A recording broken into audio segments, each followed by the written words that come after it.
नमस्कार, प्रणाम, वंदे मातरम। मैं हूं जाट मनोहर सिंह गुड्डा और आप लोग देख रहे हैं आपका अपना जाट गुड्डा की साची बाता चैनल। आज की साची बाता में मैं बिल्कुल नेशनल हाईवे 8 नंबर पे पालू में उपस्थित हूं मैं, और पालू के अंदर अवैध खनन चल रहा पहाड़ियों के ऊपर जबरदस्त तरीके से। ये इस पालू की नाक है, आप देख सकते हैं। अभी बिल्कुल मौजूदा में वो ट्रैक्टर भर भर के जा रहे हैं, अवैध खनन चल रहा है। और यहाँ के जो लोग हैं बिल्कुल पहाड़ के नीचे, इस पहाड़ी के नीचे बसे हुए लोग हैं। यहाँ स्कूलें हैं, बच्चे खेलते हैं, घर है। यहाँ से रोज ब्लास्टिंग हो रही है। यहाँ पे दिन दहाड़े ब्लास्ट करते हैं बारूद से, ताकि वो पत्थर ऊपर से आते हैं और उनके बच्चों के ऊपर कई बार तो बच्चों की लगी भी है, चोटिल भी हुए हैं बच्चे।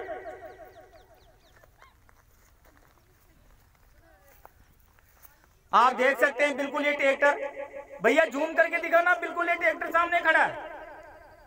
आप देख सकते हैं बिल्कुल ट्रैक्टर अभी भी पोजीशन पे खड़ा है और लाइन लगी हुई है ट्रैक्टरों की। ये फिलहाल एक ही दिख रहा है, अंदर जेसीबी मशीनें लगी हुई है, क्रेनें लगी हुई है, अंदर क्रेशर लगी हुई है ऊपर।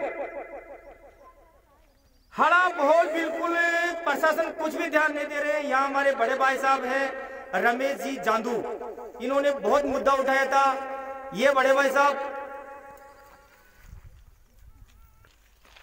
ये बड़े भाई साहब हमारे रमेश जी जांदू, इन्होंने बहुत ही संघर्ष कर रहा है। ये बिल्कुल बंदा युवा पीढ़ी है, नौजवानों को साथ लेके एसडीएम को भी ज्ञापन सौंपा। इन्होंने खूब कोशिश कर रहा है कि जो इस देश की धरोहर है, इस पालू की धरोहर है, इसको बचाया जा सके।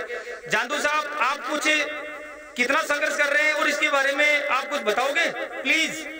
नमस्कार भाई साहब जी। देखो भाई साहब, मैंने सरपंच को भी इतला किया है, ना इस पे कोई सरपंच ध्यान दे रहा है, ना ही कोई प्रशासन ध्यान दे रहा है, और सरपंच की मिली भगत से ये काम हो रहा है। एसडीएम को हमने ज्ञापन दे चुका है, एसडीएम की तरफ से कोई कार्रवाई नहीं की हुई है। या हमारे इसके पास में आंगनबाड़ी केंद्र है, सामुदायिक स्वास्थ्य भवन है, सरकारी स्कूल है 8वीं तक, और इसके जस्ट नीचे हमारे एक बस्ती रहती है जिसमें बोफों की बस्ती कहते हैं। वो बस्ती है, उस पर हर आए दिन पत्थर आते हैं, लेकिन कोई गांव वाले कोई ध्यान नहीं दे रहे हैं, कोई कुछ कहना नहीं चाहता इनको। और ये खनन माफिया है, इनका आए दिन यही काम है, कोई मरो कोई कुछ हो। सुना यहाँ पे बहुत सारे मोर भी मारे गए काफी। जस्ट पास में जलाशय है जहाँ हमारे पशु पक्षी पानी पीने जाते हैं, वो बंद हो गए हैं। जलाशय में जो पानी जाता है वो बंद हो गया है। कई यहाँ हमारे राष्ट्रीय पक्षी मोर, उनकी हत्या हो चुकी है, लेकिन इस पर किसी का ध्यान नहीं जा रहा है। हमारा आपसे आग्रह है कि आप इसको, हमारी बात को आगे भेजो और प्रशासन इस पर कार्रवाई करे। धन्यवाद भाई साहब। बहुत बहुत धन्यवाद रमेश जी, बहुत बहुत धन्यवाद। हमारी मेरी माताएं बहनें जो बिल्कुल पहाड़ी के नीचे रहती है, इनको कितनी परेशानी आ रही है, मैं उनसे दो बात करूंगा। ये बच्चे यहाँ पे मेरी माता बहनें हैं।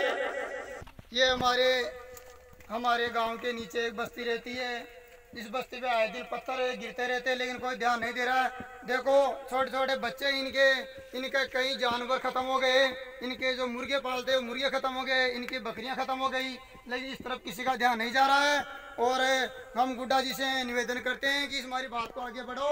और ये देखो, इसके जस्ट नज़दीक के अंदर सामुदायिक स्वास्थ्य भवन है, सरकारी भवन, स्कूल है, पानी का हैंडपंप है, लेकिन किसी का ध्यान नहीं जा रहा है। इससे पूर्व हमारे गांव के पटेल जी थे जो शांत हो गए, जब तक वो जीवित थे तब तक ये काम नहीं चलने दिया, और अब किसी गांव वाले का इस पर ध्यान नहीं है।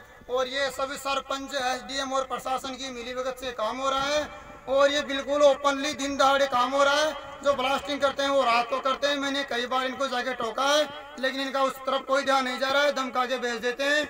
और इसमें खनन माफियों का काफी ज्यादा अधिकार हो गया है इस पर्वत पे। सर दो शब्द आप भी बोलो कुछ। देखिए सर, कितनी परेशानी आ रही है यहाँ पे? सर इसमें बहुत ज़्यादा परेशानी है। जैसे पास में बस्ती है तो कई बार पत्थर उछलकर घरों में चले जाते हैं। कभी हो सकता है कभी अनहोनी हो जाए। पास में स्कूल है 5वीं तक, तो बच्चे 8वीं तक है, उसमें बच्चे पढ़ते हैं, तो उनका भी खतरा है।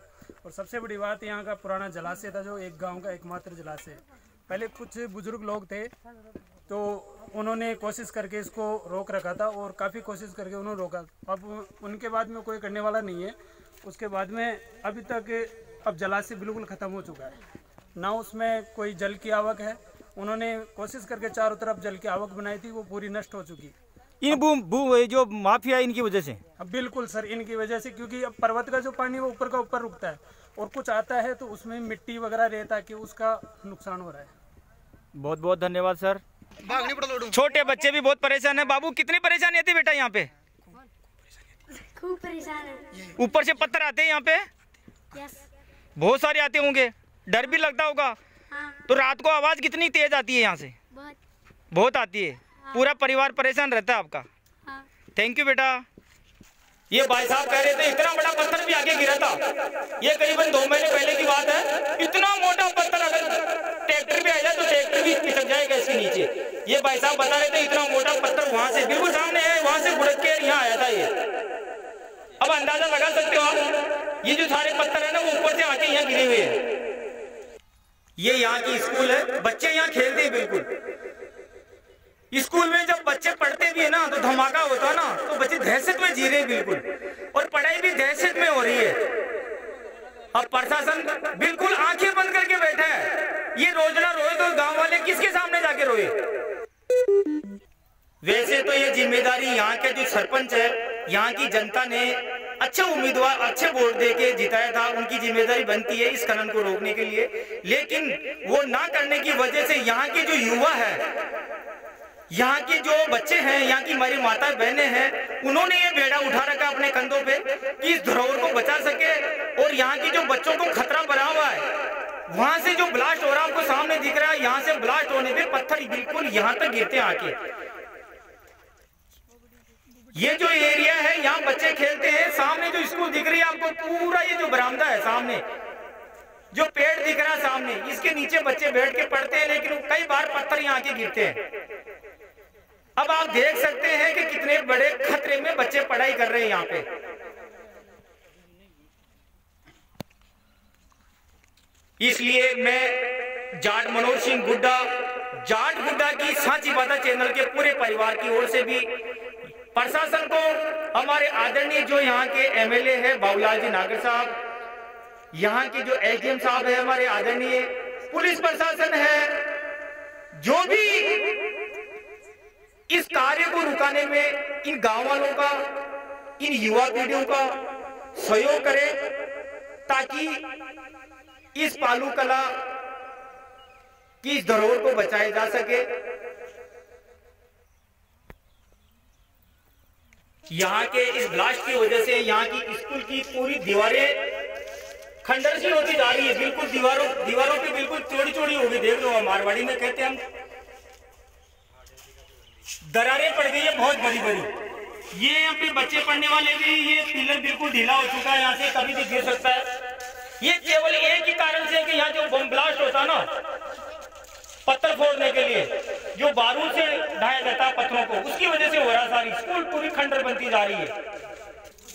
ये स्कूल है यहाँ की, इसी स्कूल की बात कर रहा हूं मैं। राजकीय उच्च प्राथमिक विद्यालय पालू कला, पंचायत समिति दूदू में आती है ये।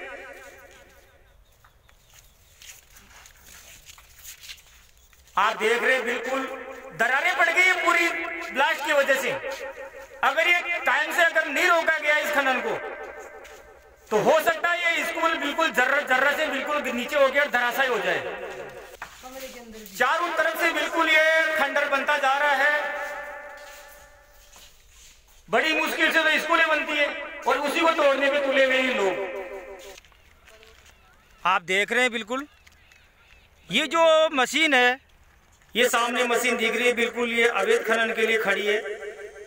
पूरी पहाड़ी को काट, ये खाली आपको पहाड़ी में आज इसलिए दिखा रहा हूं ताकि आप लोगों को याद रहे कि यहाँ पे कोई पहाड़ी भी हुआ करती थी।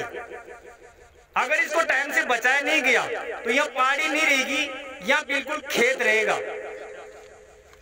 ये इस पहाड़ी से जो पानी बह के आता है, यहाँ एक छोटा सा तालाब बनाया है जानवरों के लिए, पशु पक्षियों के लिए। ये हमेशा भरा हुआ रहता था पहले, इसीलिए ऐसे लग रहा है कितना शानदार प्रशासन ने अच्छा काम करवाया है पक्की दीवारें बना के।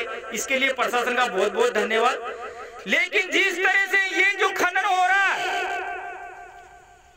ये बहुत ही गलत हो रहा है।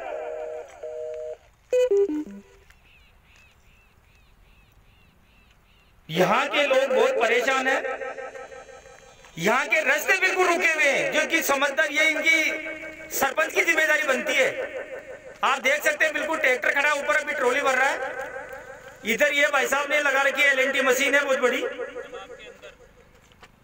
जबकि ये तो बिल्कुल तालाब में खड़ी है। अब आप देख सकते हैं कितना घोर बिल्कुल अन्याय हो रहा है यहाँ के लोगों के साथ, यहाँ की जनता के साथ, यहाँ के गांव वालों के साथ में।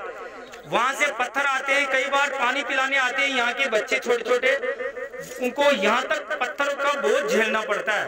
कई बार तो बचे हैं, अब वो खुशकिस्मत है कि वो बच गए, वरना बड़ा हादसा भी हो सकता है। बेटा आप रोज यहाँ पे पानी पिलाने आते हो जानवरों को, भैंसों को? हाँ। तो आपको क्या परेशानी आती है? ये बहुत बार इधर पत्थर आ चुके हैं, भैंसों के लगी है। भैंसों के भी लगी है। हाँ। और आप बचे हो बार बार। हाँ। बेटा कुछ बोलना चाहते हो आप? कितनी परेशानी आ रही है? यहाँ पर बहुत परेशानी हो रही है। यहाँ पर बहुत परेशानी हो रही है। मैं कई बार भैंस को पानी पिलाने आया था तो कई बार पत्थर आ चुके हैं। ये देख सकते हैं बिल्कुल सामने से बिल्कुल पत्थर आते हैं यहाँ पे, क्योंकि पत्थर, मैं झूठ नहीं बोल रहा, जब ये ब्लास्टिंग होती है ना तो कितनी दूर तक पत्थर जाते हैं यहाँ पे।